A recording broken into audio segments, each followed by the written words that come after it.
Here's how quickly things have changed. In February, just 4 short months ago, Canada's jobless rate was 5.6%. This month, it's almost triple that rate. But there are signs of hope out there, even as some face unprecedented economic upheaval. Avery Shenfeld is Managing Director and Chief Economist of CIBC Capital Markets, and he joins us now from Midtown Toronto on what he's seeing down the road. Avery, good to see you again. It's been a long time. How are you managing through this pandemic? Well, I feel like I'm under house arrest, but I'm working, which not all Canadians are, so I guess I'm blessed for that. Good to hear. Avery, let me ask this first question with a bit of a long setup here just to get the background in place. A week ago, there was a rise in employment figures, both in Canada and the United States, that caused a great deal of excitement. And then later in the week, there was one of the swiftest rebounds in stock market history. The NASDAQ hit a record high. The S&P 500 essentially erased all of the losses it had experienced over the course of the year. Yesterday, however, the stock exchanges both in New York and Toronto recorded massive downturns. This morning, they started trading with a strong upswing. It looks pretty topsy-turvy at the moment. How would you describe the state of the markets and the economy? Well, the markets are swinging wildly because the economy has been swinging wildly. We went into what was a virtual depression as of April, the steepest economic slide in Canada or US history in the space of only 2 months. And then, of course, we've made an initial bounce off of that in some indicators. And financial markets really don't necessarily tell you where the economy is going just a year from now. They might be looking further out. So I think a lot of the gains we saw earlier was the view that at some point this too shall pass, that businesses might be back to normal in 2-3 years. And when you buy a stock, you might be investing for those very distant earnings. But we're living, of course, in the here and now. And what we're hoping is some of that better news comes sooner than the stock market might actually need it to come. Well, the President of the United States certainly thinks it's coming sooner than later. He said we're going to have a very good August, a very good July, maybe a spectacular September. Spectacular was the word he used. Would you sign on to that? You know, all of those things might be true and things might still be terrible. When you fall into as deep a hole as we did in both the US and Canada, you can then have some pretty spectacular, as he said, growth rates, but still be way below where you were in February. So economic activity as of April might have been down 15% from February.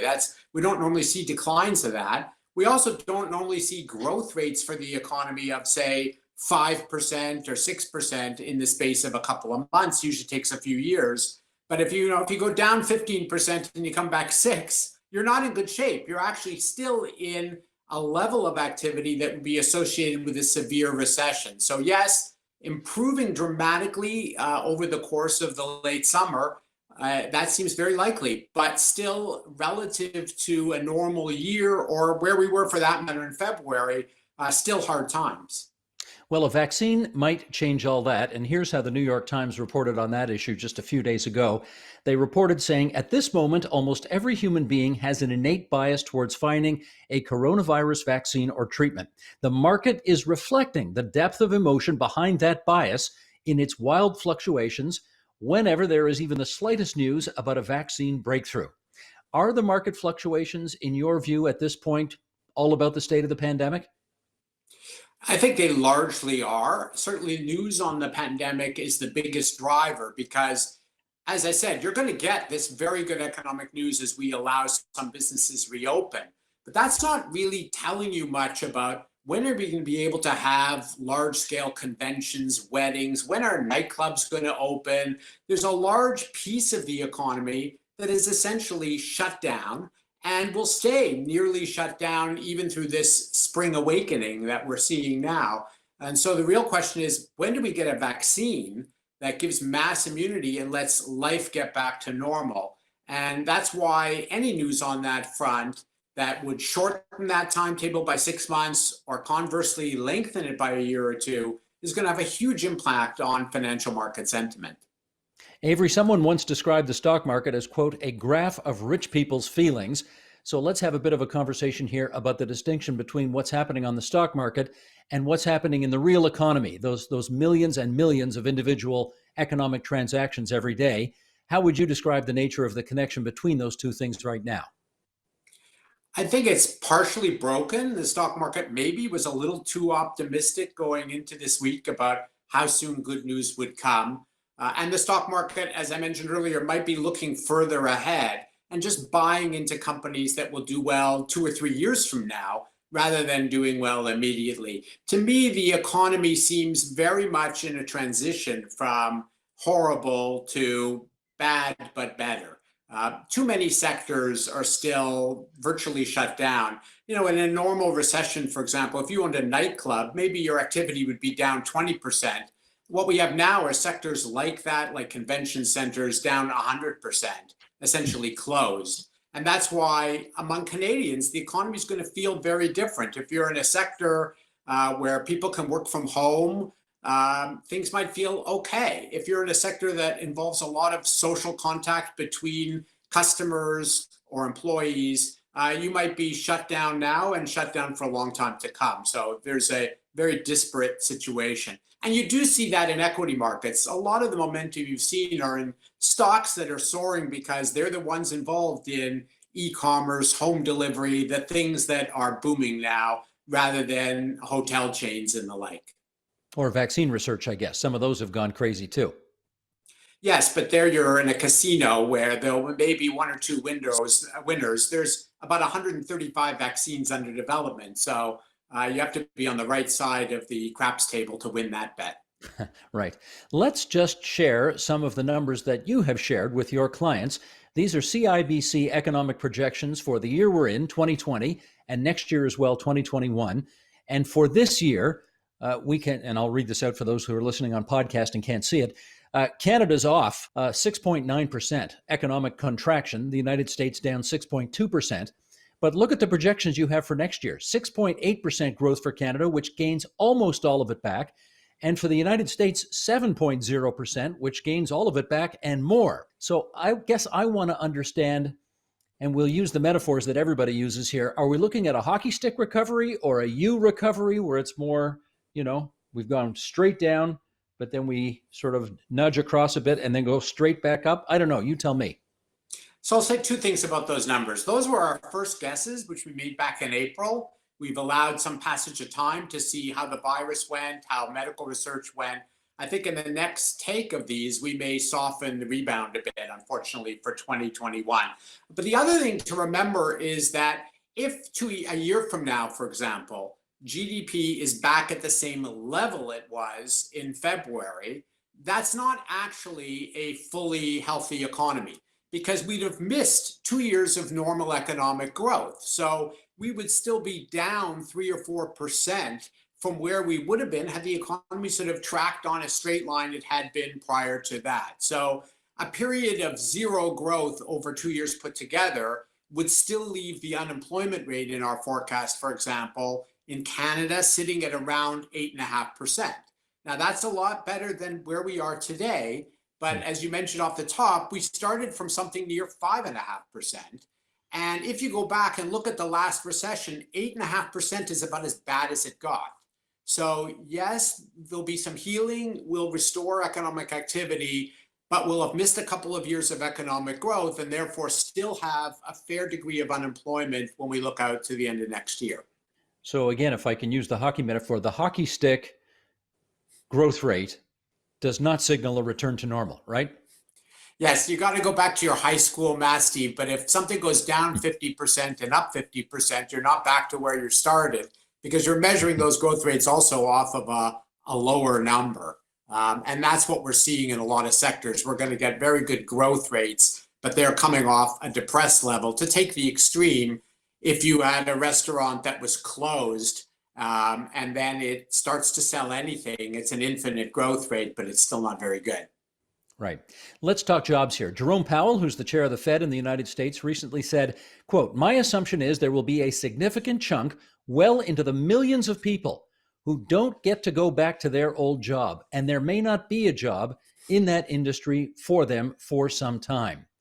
Okay, that's Jerome Powell on the American situation. What are you seeing in Canada? I see very much the same thing. One of the problems we have is that, well, it might be true that, a summer resort, for example, can close down every winter and then reopen. because their business is planned that way. That's not going to be the case for businesses that aren't previously seasonal and used to these periods of non-activity.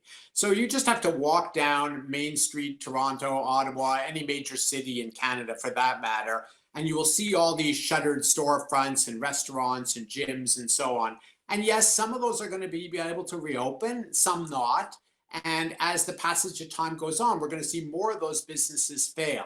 So even as we get back to the point where, okay, everyone wants to go eat, some of us are going to find that our favorite restaurant didn't survive the pandemic, or that the yoga studio didn't survive the pandemic.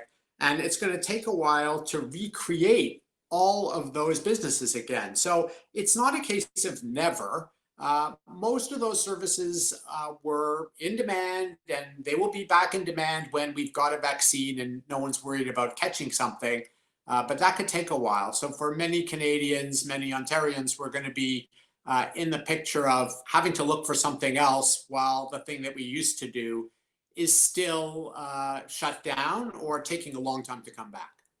Let me ask you about whether or not you think there is still more for governments to do in order to help get people hired back. You know, of course, the federal government's put that wage backstop program in place, which theoretically allows businesses to keep employees employed during the course of this pandemic, even if they're not technically working right now.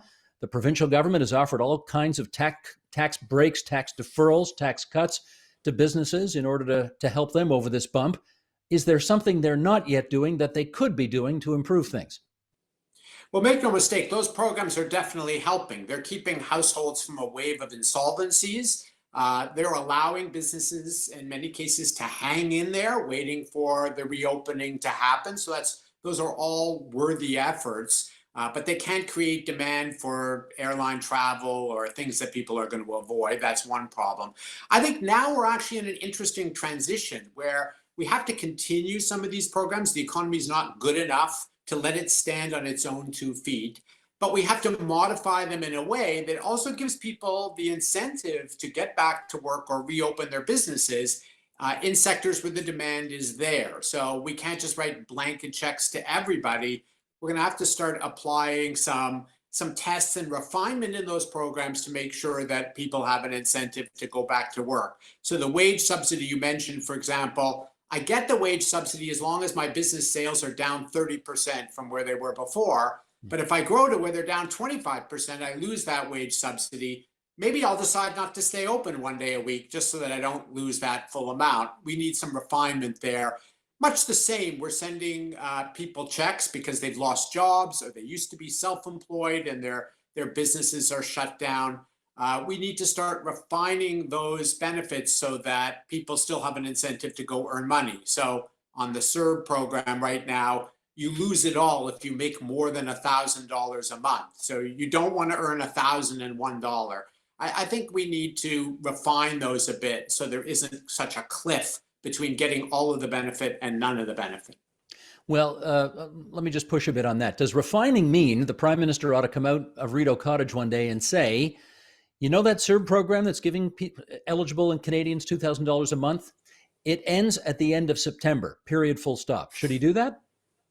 That might be too abrupt because if we still have a 10% unemployment rate in September, remember that's almost twice what we used to have. So I don't think we can quite pull the rug out of the economy all at once like that. That's probably too abrupt. But we might need to refine these programs in a way that if you're, for example, in an area with falling unemployment, maybe the benefits become less generous. Perhaps we allow people to keep some of the benefit if they take on additional work in a way that they can't now. Our unemployment system, for example, does have that feature where you don't give it all up just because you're working a bit. So this is a state of refinement now in these programs. When we launched them, these refinements weren't necessary because there simply wasn't any prospect of work for many of the people who lost their jobs in March or April. And if that starts to change, I think we need some redesign as opposed to a complete elimination of all of the supports that our economy is now getting. I don't know if I'm typical on this, but I think I've had my car out of the driveway twice in the last 13 weeks. And, as you look around at the price of gas, I think at one point it was, well, I guess in January, it was about $1.15 for a liter. went down to 79 cents at one point. I think it's up around a buck today. The fact that it's gone from 79 to a dollar, does that suggest that at least as the energy industry is concerned, it sees the economy coming back? So there's been a bit of driving increase. We actually are monitoring things like traffic on the road in Beijing because their country was early to have the virus, early to get rid of it. And so you can see that people are driving to work a bit more and so on. But some of the recovery in prices reflects the stall in production, not only in Canada, but in Texas, cutbacks in production in places like Saudi Arabia a bit. So it's not a full happy story. If you tell an Alberta oil producer, look, the prices for oil are going back up because you're producing less, that's a very mixed message at this point. Let's finish up on this, Avery. How do you regard the recent announcement this week by Premier Ford to reopen some of the economy in much of geographic Ontario, but of course, a notable exception being the Greater Toronto Area? I think that distinction was actually prudent. I mean, the reality is that you could use provincial measures to time everything. But then there's the poor restaurant owner that's hundreds of miles from Toronto and saying, well, look, nobody in this community has COVID-19. There are areas of the province that have virtually no active cases. So we're basically allowing them to get a little bit of a head start. And we're waiting for the numbers in the GTA, for example, to come down to where we can join them. That seems more prudent than what we're seeing in some US states, where, sure, there are areas of the US that can justify a reopening because the caseload has come down, but there's still escalating cases in places like California, Florida, Texas, and those states seem just as eager as the other states to reopen businesses. And of course, at least the experts on the disease front are telling us that that may be a step too far. Gotcha. Avery, it's always good of you to take our calls and show up on TVO for us. Take good care out there, okay? Same to you. Thanks. The Agenda with Steve Paikin is brought to you by the Chartered Professional Accountants of Ontario. CPA Ontario is a regulator, an educator, a thought leader, and an advocate. We protect the public. We advance our profession. We guide our CPAs. We are CPA Ontario. And by viewers like you. Thank you.